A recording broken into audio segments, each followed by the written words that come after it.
Assalamualaikum warahmatullahi wabarakatuh. Kita akan belajar materi tentang pendahuluan konsep dasar ilmu ekonomi.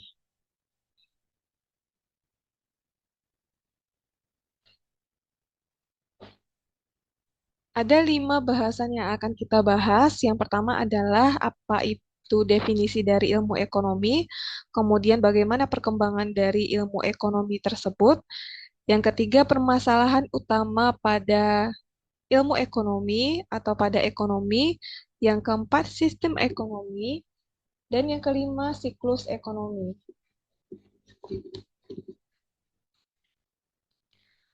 Pertama, kita akan bahas apa itu ilmu ekonomi.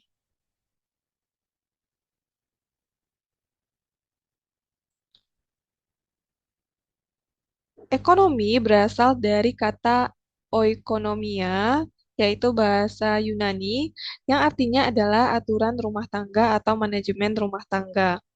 Oikonomia ini berasal dari 2 kata, yaitu oikos dan nomos, di mana oikos artinya adalah keluarga atau rumah tangga, sedangkan nomos artinya adalah peraturan, aturan, dan hukum. Jadi kalau kita gabungkan maksud dari ekonomi itu dari istilah katanya artinya adalah aturan rumah tangga atau manajemen rumah tangga. Sedangkan kalau kita lihat dari pengertiannya, ekonomi itu adalah ilmu yang mempelajari penggunaan sumber daya yang langka atau sumber daya yang terbatas untuk memenuhi keinginan manusia yang tidak terbatas. Pengertian ini disampaikan oleh Richard Gorslipsey yang merupakan ahli ekonomi yang berasal dari Kanada. Kemudian, pengertian ekonomi yang lain adalah ekonomi merupakan ilmu yang mempelajari semua perilaku manusia yang bertujuan untuk memperoleh dan mengelola sumber daya yang terbatas. Kemudian pengertian lain disampaikan oleh Lionel Robbins yang merupakan ekonom dari London. Robin menyampaikan bahwa ekonomi itu merupakan ilmu yang mempelajari perilaku manusia untuk memenuhi kebutuhan yang tidak terbatas, tetapi dengan sarana yang terbatas untuk memenuhi kebutuhan. Dari ketiga pengertian ini bisa kita simpulkan bahwa ekonomi itu adalah ilmu yang mempelajari bagaimana manusia memenuhi kebutuhannya yang tidak terbatas dengan sumber daya yang terbatas. Begitu. Sebagai manusia, kita memiliki sumber daya yang terbatas, seperti kita memiliki uang yang terbatas, waktu yang terbatas, tenaga yang terbatas, sedangkan keinginan kita tidak terbatas. Selanjutnya, untuk perkembangan ilmu ekonomi, kita akan bahas perkembangan ilmu ekonomi dimulai dari yang pertama adalah aliran pemikiran merkantilisme. Menurut aliran merkantilisme, sumber kekayaan negara berasal dari perdagangan, di mana aliran ini juga menginginkan negara untuk melakukan lebih banyak ekspor daripada impor, dan lebih banyak membawa logam mulia, yaitu emas dan perak, ke dalam negeri, sehingga kekayaan negara tersebut meningkat. Aliran ini juga mengungkapkan bahwa negara harus melakukan intervensi atau campur tangan seluas-luasnya dalam dunia bisnis dan perdagangan luar negeri suatu negara. Karena adanya campur tangan ini, hal ini menimbulkan adanya ketidakpuasan. Karena pada aliran ini juga diberlakukan pajak pada rakyat biasa dan petani, tetapi pada kaum bangsawan pajak tersebut tidak diberlakukan. Hal inilah yang menimbulkan adanya ketidakpuasan pada masyarakat yang terjadi pada aliran pemikiran merkantilisme. Nah, makanya karena terjadinya ketidakpuasan ini, maka aliran merkantilisme kemudian ditentang oleh kaum fisiokrat. Nah, menurut kaum fisiokrat, sumber kekayaan suatu negara itu berasal dari alam, yaitu dari pertanian, bukan dari industri ataupun perdagangan. Salah satu ahli di aliran fisiokrat ini yang bernama Kusne menyatakan bahwa kontrol atas perdagangan dan industri luar negeri justru akan menghambat arus pendapatan dan juga barang suatu negara. Nah, karena hal tersebut, kemudian muncullah aliran baru yang namanya adalah aliran klasik. Aliran klasik, tokoh utamanya adalah Adam Smith yang menulis bukunya yaitu dalam bahasa Indonesia sebuah penyelidikan tentang hakikat dan penyebab kekayaan suatu bangsa yang ditulis pada tahun 1776.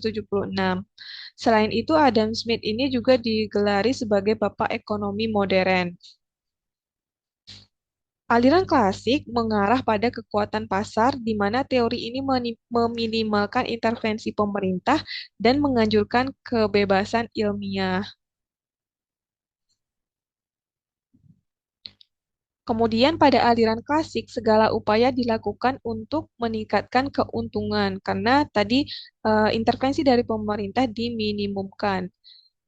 Sehingga kekayaan akan terkumpul di tangan kapitalis atau kaum yang memiliki modal yang besar. Sehingga terjadilah banyak pengangguran, kemudian barang tidak laku, sehingga karena banyak barang yang tidak laku, sehingga harga diturunkan dan terjadilah depresi atau terjadinya penurunan ekonomi di suatu negara. Karena terjadinya depresi ini, maka hal ini mendorong John Maynard Keynes atau Keynes untuk merevisi liberalisme atau kebebasan yang dicetuskan oleh Adam Smith dalam bukunya yang berjudul The General Theory of Employment, Interest and Money. Kemudian Keynes juga memperkenalkan kebijakan ekonomi pemerintah yang disebut dengan kebijakan fiskal dengan prinsip bahwa pemerintah harus melakukan intervensi untuk membuka lapangan usaha atau kerja baru guna meningkatkan perekonomian. Karena pada aliran klasik tadi terjadi banyak pengangguran, kemudian barang tidak laku, sehingga terjadi depresi. Sehingga Keynes mengusulkan kebijakan baru, yaitu kebijakan fiskal dari pemerintah yang mana pemerintah harus melakukan intervensi untuk membuka lapangan kerja atau lapangan usaha baru untuk meningkatkan perekonomian. Setelah itu, muncullah aliran ekonomi baru yang dibawakan oleh Keynes yang disebut dengan ekonomi Keynesian.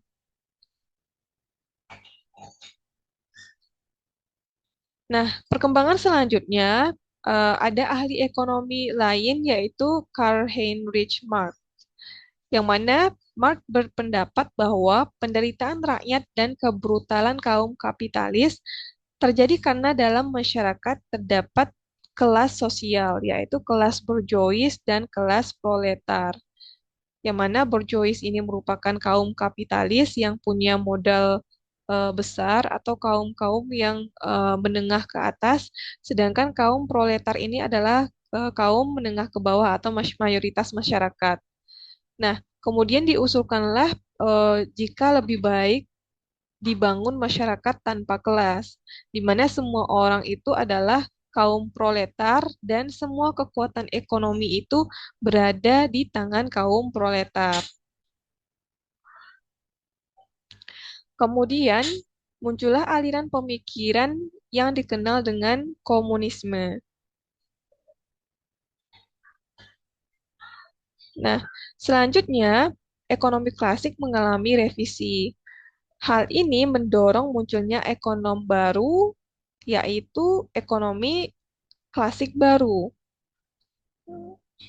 Karena ekonomi klasik mengalami revisi, maka muncullah aliran ekonomi baru, yaitu ekonomi klasik baru.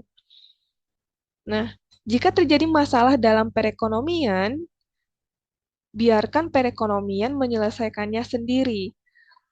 Aliran ekonomi Klasik baru menganggap bahwa jika terjadi masalah dalam perekonomian, biarkan perekonomian menyelesaikannya sendiri. Mereka menganggap kebijakan fiskal haram dan mengusulkan kebijakan moneter. Nah, sedangkan tadi aliran Keynesian itu dia mengusulkan kebijakan fiskal, sedangkan untuk kebijakan yang diusulkan oleh ekonomi klasik baru yaitu mengusulkan kebijakan moneter. Nah, jadi pada seiring dengan perkembangan ilmu ekonomi, maka di kebanyakan negara atau bisa kita bilang hampir di semua negara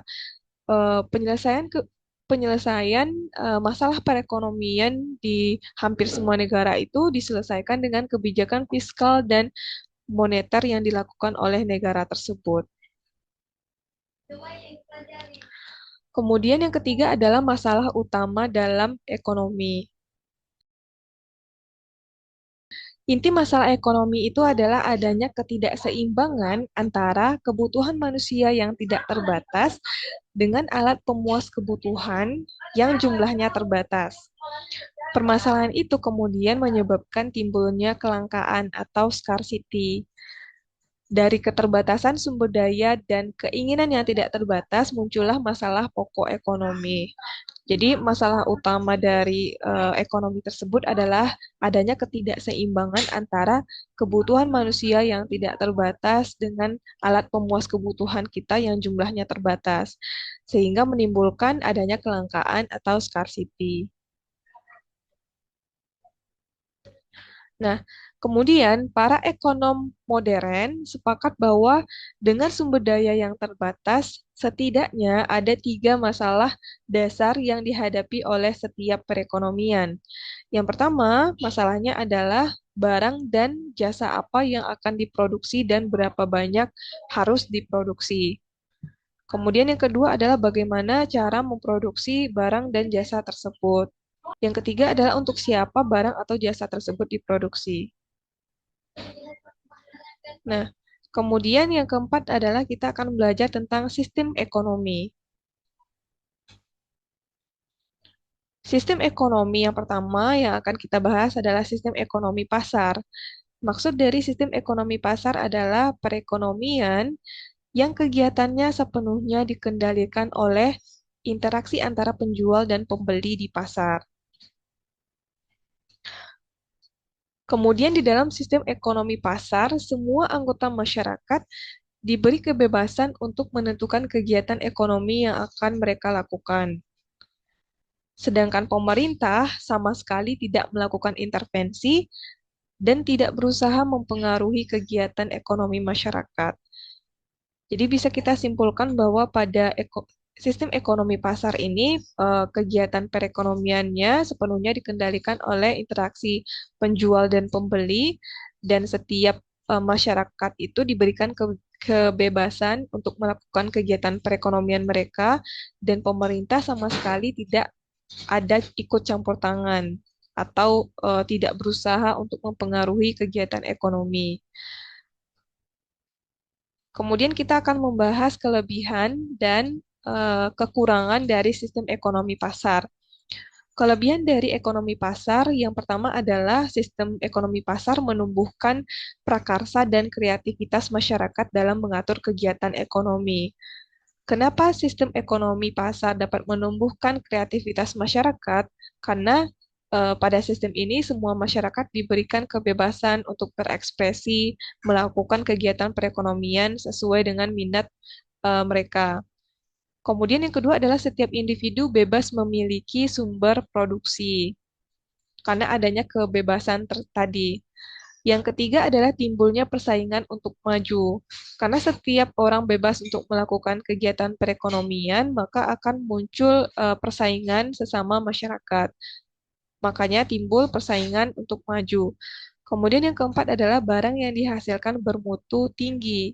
Ini juga akibat dari adanya persaingan. Jadi setiap masyarakat berlomba-lomba untuk menghasilkan barang yang memang berkualitas tinggi atau bermutu tinggi. Yang kelima adalah efisiensi dan efektivitas tinggi. Sedangkan kekurangan dari sistem ekonomi pasar adalah yang pertama timbulnya kesenjangan yang besar antara si kaya dan si miskin karena sulitnya pemerataan pendapatan. Hal ini terjadi karena tidak ada campur tangan dari pemerintah. Yang kedua adalah cenderung terjadi eksploitasi pekerja oleh pemilik modal. Yang ketiga munculnya monopoli yang dapat merugikan masyarakat. Yang keempat, kebebasan yang tidak terbatas akan menindas golongan tertentu. Yang kelima, kegiatan ekonomi sangat tidak stabil karena tidak ada pemerintah yang mengontrol kegiatan perekonomian. Selanjutnya, yang kedua adalah sistem ekonomi terpimpin atau perencanaan terpusat. Sistem ekonomi terpimpin merupakan sistem ekonomi yang kegiatannya sepenuhnya diatur oleh pemerintah, di mana semua modal atau sumber daya dikuasai dan dimiliki oleh pemerintah, sehingga karena dikuasai oleh pemerintah tersebut diyakini akan menghasilkan efisiensi yang tinggi. Kelebihan dari sistem ekonomi terpimpin, yang pertama adalah pemerintah dapat lebih mudah mengendalikan inflasi, pengangguran, dan masalah ekonomi lainnya. Yang kedua, pasar barang domestik berjalan lancar. Yang ketiga, pemerintah dapat melakukan intervensi dalam pembentukan harga. Yang keempat, relatif mudah untuk mendistribusikan pendapatan. Yang kelima, krisis ekonomi jarang terjadi. Sedangkan kekurangan dari sistem ekonomi terpimpin, yang pertama adalah membunuh inisiatif individu untuk maju. Karena di sini sistem ekonominya diatur sepenuhnya oleh pemerintah, jadi tidak ada kebebasan pada masyarakat, sehingga dapat membunuh inisiatif individu. Kemudian yang kedua adalah sering terjadi monopoli yang merugikan masyarakat. Selanjutnya, yang ketiga ada sistem ekonomi campuran. Sistem ekonomi campuran maksudnya adalah sistem ekonomi yang merupakan campuran dari dua sistem ekonomi yang sudah kita bahas, yaitu sistem ekonomi pasar dan juga sistem ekonomi terpimpin, yaitu sistem ekonomi yang disertai dengan campur tangan pemerintah. Sistem ekonomi campuran adalah sistem ekonomi yang dikendalikan dan diawasi oleh pemerintah, tetapi masyarakat diberi kebebasan untuk menentukan kegiatan ekonomi yang ingin dilakukannya. Ini pengertian lain dari sistem ekonomi campuran. Untuk kelebihan dari sistem ekonomi campuran, yang pertama adalah sistem ekonomi campuran ini dapat mendorong kreativitas individu sesuai dengan kemampuannya. Yang kedua, hak kepemilikan individu terhadap sumber-sumber produksi diakui, meskipun ada pembatasan. Yang ketiga, mengutamakan kepentingan umum di atas kepentingan kelompok. Sedangkan kekurangan dari sistem ekonomi campuran adalah sulit menentukan batas-batas antara kegiatan ekonomi yang seharusnya dilakukan oleh pemerintah dan juga masalah kegiatan ekonomi yang harus dilakukan oleh sektor swasta. Yang kedua, sulit menentukan batas-batas antara sumber-sumber produksi yang dapat dikuasai oleh sektor swasta dan yang harus dikuasai oleh pemerintah. Selanjutnya, materi terkait dengan siklus ekonomi.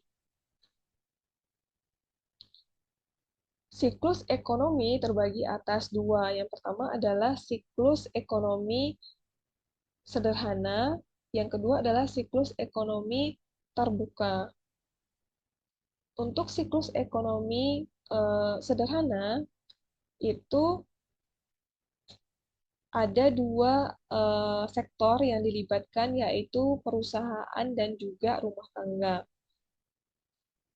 Di mana rumah tangga memerlukan uang atau pendapatan untuk memenuhi kebutuhannya.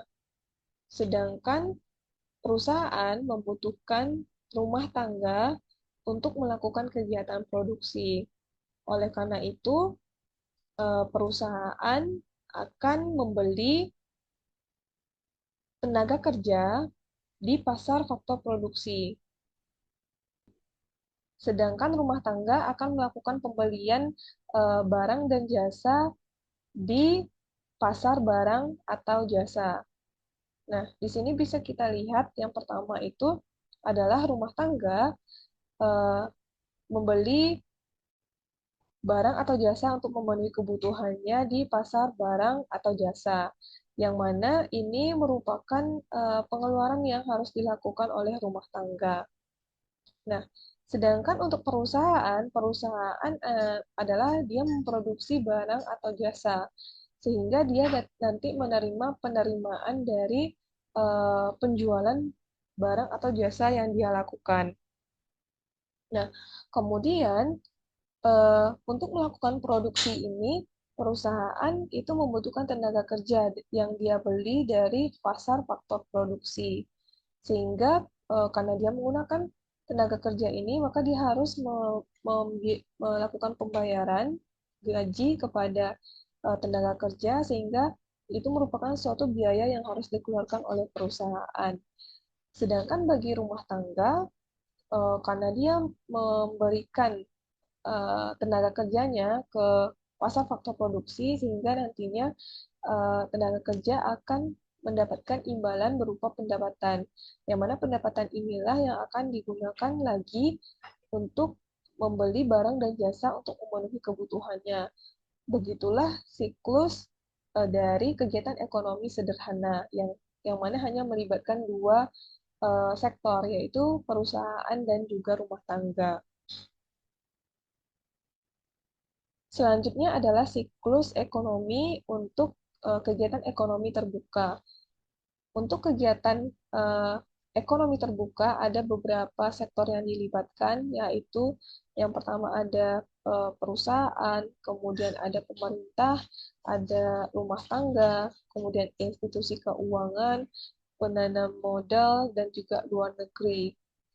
Pertama kita lihat alirannya antara perusahaan dan juga rumah tangga. Jadi perusahaan ini dia melakukan pembelian terhadap faktor-faktor produksi kepada rumah tangga, atau dia melakukan pembelian tenaga kerja kepada rumah tangga. Kemudian perusahaan selain membeli faktor produksi, dia juga membayar pajak kepada pemerintah. Nah, tidak hanya perusahaan yang membayar pajak kepada pemerintah, tetapi juga rumah tangga membayar pajak kepada pemerintah. Selanjutnya, rumah tangga juga melakukan pembelian terhadap kebutuhan yang mereka butuhkan ke perusahaan, seperti mungkin barang-barang kebutuhan pokok, seperti uh, beras dan yang lainnya, itu dia melakukan pembelian kepada perusahaan. Nah, kemudian selain melakukan pembelian atau belanja rumah tangga ke perusahaan, rumah tangga juga melakukan impor ke luar negeri. Nah, selain itu, rumah tangga juga melakukan menabung di institusi keuangan seperti bank. Nah, selanjutnya institusi bank ini alirannya adalah dia melakukan meminjamkan uang ke penanam modal, atau penanam modal meminjam uang ke institusi keuangan, di mana nantinya uang tersebut diinvestasikan oleh penanam modal ke perusahaan. Nah, eh, kemudian pemerintah melakukan pengeluaran pemerintah. Pemerintah melakukan pembelanjaan juga kepada perusahaan, sama seperti rumah tangga. Nah, selain itu, eh, perusahaan terkadang juga melakukan ekspor ke luar negeri, sehingga karena banyak melibatkan beberapa sektor, ada pemerintah, rumah tangga, institusi keuangan, kemudian pihak luar negeri, penanam modal, dan perusahaan. Karena banyaknya sektor ini, maka inilah yang kita sebut sebagai siklus ekonomi terbuka. Ya, sekian materi kita pada hari ini. Terima kasih. Assalamualaikum warahmatullahi wabarakatuh.